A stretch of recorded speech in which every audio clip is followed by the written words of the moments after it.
Did you know that only 12% of clothing gets collected for recycling around the world, and 73% of all fibers that go into clothing go to landfill or are incinerated? That's pretty sad.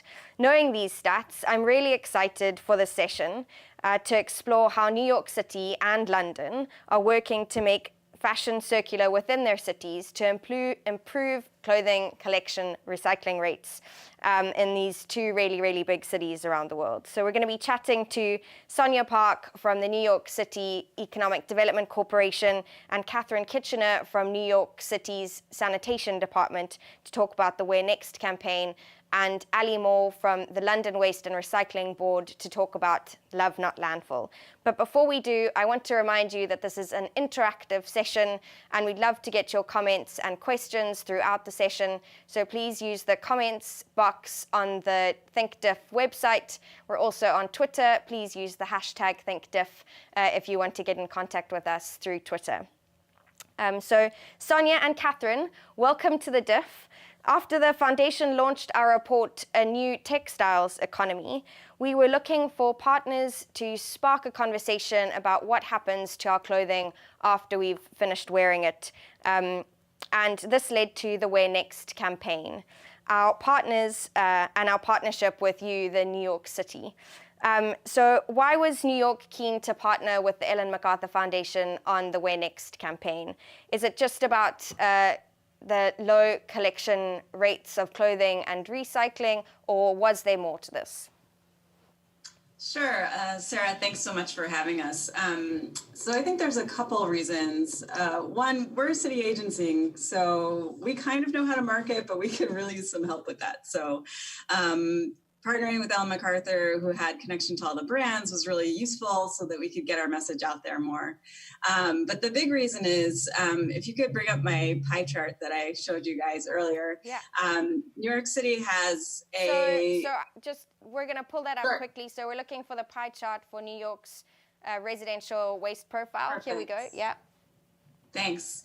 So New York City has a very ambitious goal of sending zero waste to landfills. And you can see from the chart here that 6% of that is textiles. And so that's about 200,000 tons a year of clothing, shoes, accessories that are going to landfill that should be getting diverted, reused, recycled, upcycled, all those kinds of things. And so we've developed programs for most of the pieces of the pie that you see there, but this was a way to focus on the textile piece. Yeah.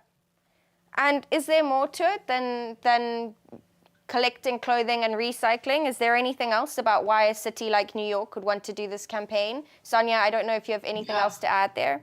Yeah, sure. So New York City's Economic Development Corporation, or NYC-EDC, is responsible for shaping the economic growth of the city and creating good paying jobs for New Yorkers. And so we oftentimes make investments in certain areas of industry, not just fashion or circular economy, but also other areas like health and life science, cybersecurity, as well as new technologies. And so we saw a really incredible opportunity, being a global capital of fashion, to really try to do something in this area as well. And so we brought together these partners that we thought would be really integral in order to make an impact. And so I think we wanted to do something with sustainability. We invest in fashion pretty heavily with buildings, as well as or space, as well as land development and manufacturing, as well as in the design community. And so this is something that we knew was important and we would have wanted to start working in terms of circular economy. So it seemed natural that we would work with Ellen MacArthur Foundation and the Department of Sanitation. Great. And so the Where Next campaign, do you want to just tell us a little bit about what the campaign was, when it was launched, how it worked, how long it ran for? Yeah, sure. So the Where Next campaign was a consumer-facing campaign where we created a marketing opportunity with ads that we had on Link NYC, which is a digital asset that throughout the city, as well as bus terminals.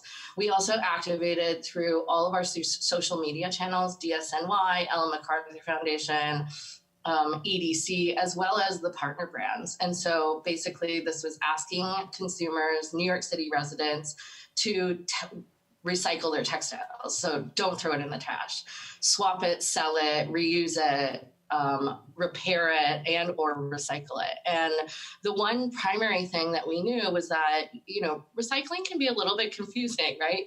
You don't know what is recyclable. You don't know where to put it. If it's not curbside, meaning in your building, where do New Yorkers put their recyclables, right? So luckily, Department of Sanitation was creating a map to say, this is where it's happening. This is where you can recycle.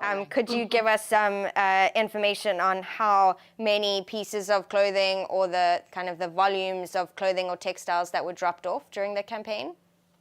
Yeah. So we have, I don't know if you want to bring we have our results page that kind of shows what our results are, but then also shows images of the or Link NYC, as well as the bus station terminals with the advertisements. Okay. And some of those results, what do they look like? Do you think the project was a success? Yeah, absolutely. So we saw, anywhere from like a 40 to 50% increase at some of the textile donation locations. And also we had partners specifically with Gap, Athleta, and Banana Republic to host some of our Refashion NYC bins during the program. And they collected just over 2 tons of clothing just at those stores. So that was really exciting. There are lots of other things going on at the same time, so it's hard to know like what was specifically the campaign. There was obviously the Marie Kondo effect, which was hard to quantify, and other things going on, but definitely it was a great way to bring awareness and collect more clothing. What happens to the clothes once they've been collected? Does that become a problem to sort out from the brand? So like, is Zara then responsible for the clothing that's collected? Is it part of the city waste collection program? What can be done? What's done after the clothes are collected? So the clothing drop-offs on the map are a mix of for-profit clothing stores, for-profit textile recyclers, and nonprofit organizations. And so depending on where you're dropping off, a different thing might happen. But so for the nonprofits, they're sorting out what can be resold in their stores, and then they're using the money that they make from selling those clothes to fund their missions, be it, HIV/AIDS, homelessness, any number of different missions that the stores might have. I'm not sure what happens with the for-profit clothing stores. I don't know, Sonia, if you know. Yeah, ICO was one of our partners on the campaign as well, and a couple of other private recyclers. And I think that for a lot of the recycled materials that they collected from H&M and Zara, I think they turned some of them into T-shirts. That was part of our Donate NYC conference, or your Donate NYC conference, where you could then customize screen printing on them. But I think that they are generally, it's like I:CO, and they generally do a lot of large corporate take-back programs. And then recycle the product. Right. With any kind of textile collection, there's a sorting that happens, right? There's like the best case use, obviously, is to resell it locally, but you're always going to have some that's getting, shredded or sold to global markets or things like that.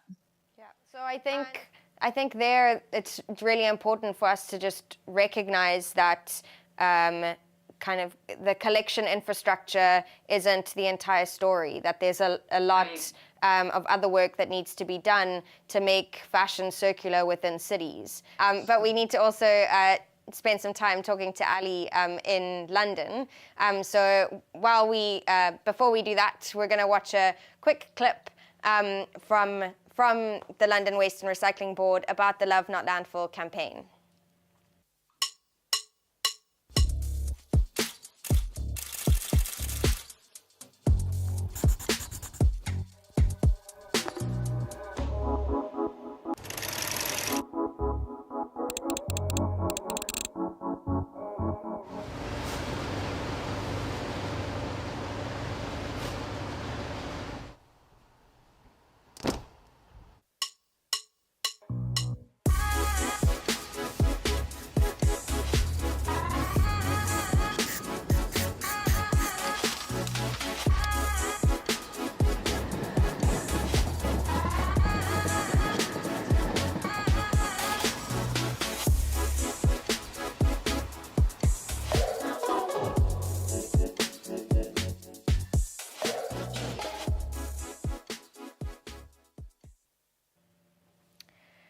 So cool. Ali, thank you so much for joining us today. I know it's a busy time for Love Not Landfill.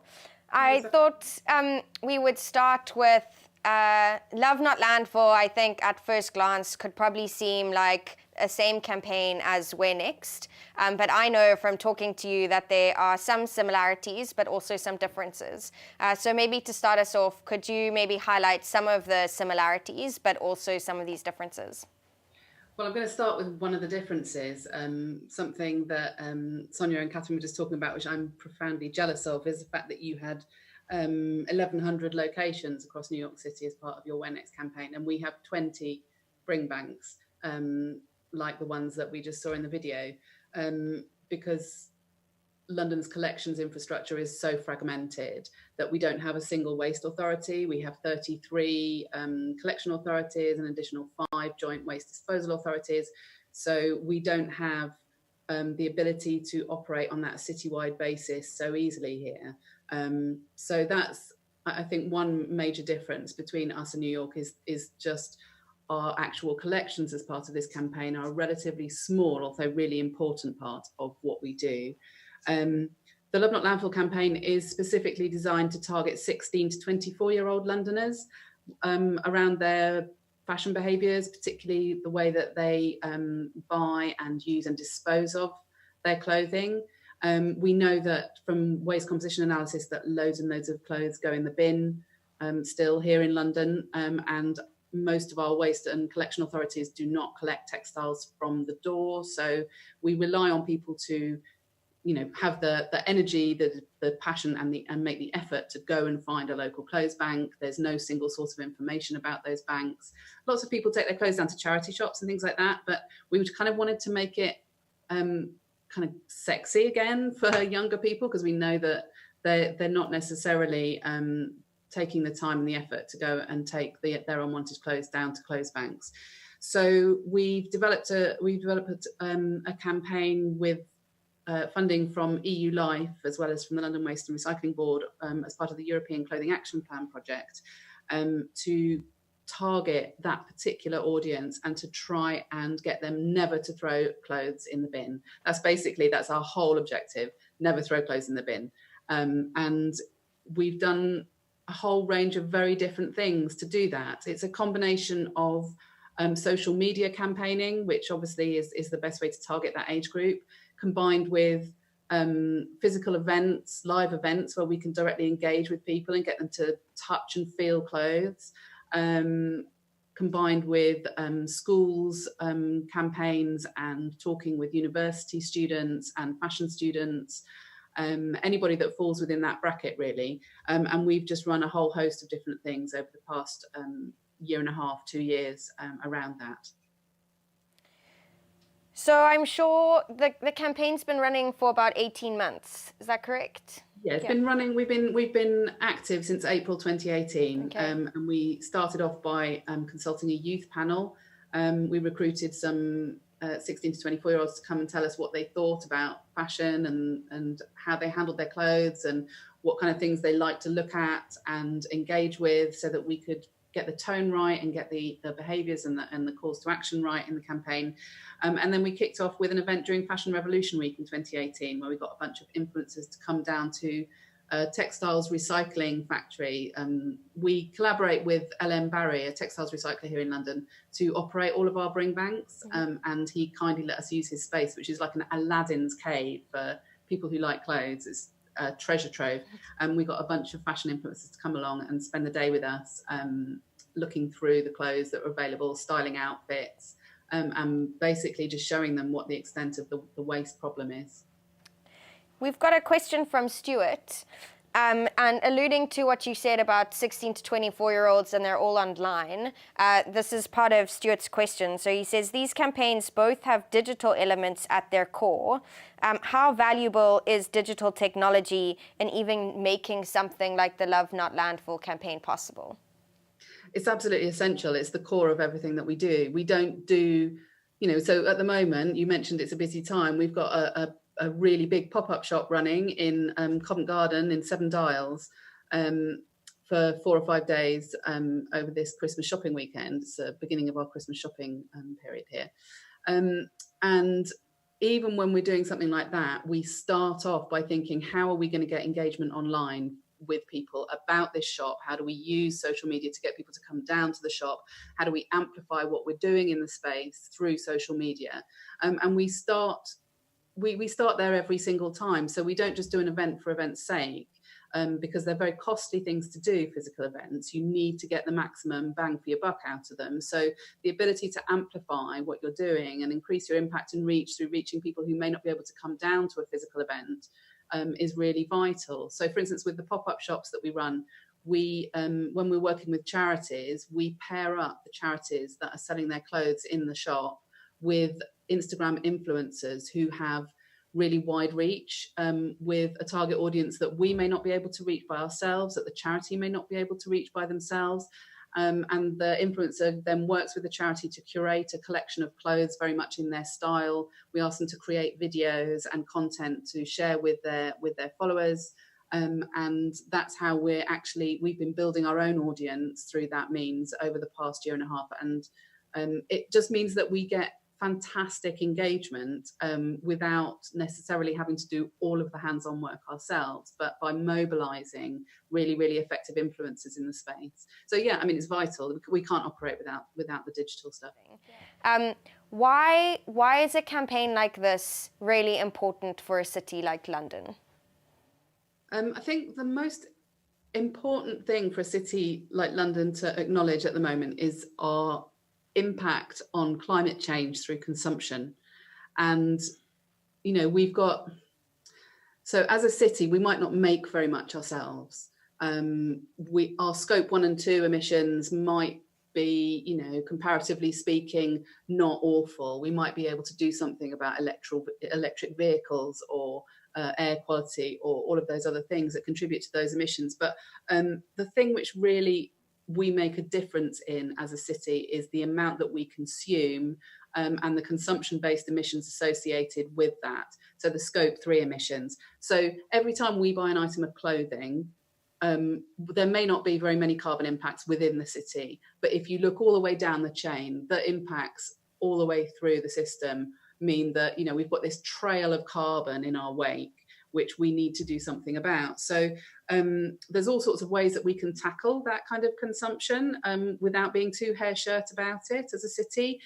We can obviously work through circular economy business models, which as an organisation we do with corporates and with smaller businesses, to try and reduce consumption in the supply chain. But the point of a campaign like this is that we can also talk directly to people about great ways that they can reduce their consumption. The thing is, as a campaign, we always talk about the fact that we love fashion and we love clothes, and we are not asking people just to, suddenly just stop buying clothes and wear a hair shirt every day. What we're doing is offering them alternative ways of consuming clothes. So making sure that they don't throw the clothes they don't love anymore in the bin, but that they pass them on, they share them, they swap them, they put them in a clothes bank, they take them down to a charity shop, they sell them on eBay or Depop or somewhere like that. And then that they buy more secondhand and stop buying so much new. I mean, the C40 report, which I don't know if everybody's had a look at, but it's about the consumption-based emissions impact of what we do in a city and what we need to do to keep to a 1.5 degree C warming, suggests that by 2030 in London, all of us will have to have accepted that we can only buy between 3 and 8 new items of clothing per year in order to tackle those consumption-based emissions way down the line. I think a campaign like ours offers some light and some hope and some glamour, around secondhand clothing and around reuse and recycling, which is sorely needed in that context. So that's why we do it, is to try and help with that whole consumption picture. We've got another question from the audience online from Dave. He's asking, he wants to know why he can't buy any new clothes. Like, why is this his problem? Does this really have to be about an individual's sacrifice? What about clothing being designed better? Shouldn't this also be something that the brands and clothing manufacturers are doing? Absolutely. I don't think that it isn't just an individual's responsibility. There's all sorts of points along the supply chain where waste can be reduced, where emissions can be reduced, where efficiencies can be gained, where people can actually achieve greater sustainability. So there's all sorts of work going on, for instance, in textiles and materials innovation, where waste inputs are being used to turn into fabrics, so that we don't have to, extract raw materials from the planet, which is where a lot of the consumption emissions happen. So there are circular business models that more and more businesses are using. So we work with a number of businesses in this space. So people like, for instance, Full Stack Supply Company, who've launched an outdoor wear brand recently, which has got durability and an inbuilt repair warranty as part of the collection, so that you get a guarantee that when you buy an item, if it breaks, you can go back and they'll repair it for you for free. There are people looking at resale platforms, so they'll take back clothes that you don't want anymore and then resell them on and patch them, repair them, get them fit for use again. There's all sorts of different ways that businesses can contribute, but I don't think that as individuals we can necessarily just sit back and wait for business to sort it out. I think there's a responsibility for all of us to get involved in some way, shape or form. We're trying to make it as pleasurable and as easy to do that as possible through the Love Not Landfill campaign. And we hope that we never preach and never demand that people do certain things. We're trying to entice people into our pop-up shop at the moment. We're not trying to strong arm them. So yeah. And I'm sure in a city like London, this isn't all kind of butterflies and roses. There must be some challenges along the way. Could you maybe share with us some of the challenges that you've had to kind of overcome? Yeah, there's we've tried to achieve an enormous amount over the last 18 months, and we've done it with limited resources, although nowhere near as limited as New York City's, which I was very impressed to hear how little they've spent on achieving such a good impact. So resources and capacity is always an issue with a small organisation like ours and with limited funding. But I think we've used what we've had pretty well. And then the thing that I mentioned earlier, the fragmentation of the collections infrastructure here, and the fact that so I saw a slide recently from WRAP that said that only 1% of textiles that are collected for reuse and recycling in the UK are collected by municipalities, by local authorities. And that means that there's a whole bunch of private players in the market, which, while in itself isn't a problem, it does provide us with a problem in terms of traceability, in terms of measurement and data gathering around the textiles sector. So that's always a challenge, is to prove that we're intervening in the right way, in the right place in the sector, because the data is quite difficult to get hold of. It's not as simple as some of the things that all of our boroughs collect. There's certain materials that they all collect from the doorsteps and we monitor and have the data for. Textiles just isn't like that. And the other challenge, of course, is that we like to partner with as many brands and retailers as possible, as well as charities and third sector organisations and influencers and media and universities and colleges and things. And actually, sometimes it can be quite difficult to address this issue of consumption. But I'm sure that we're not alone in the fashion sector to have that challenge.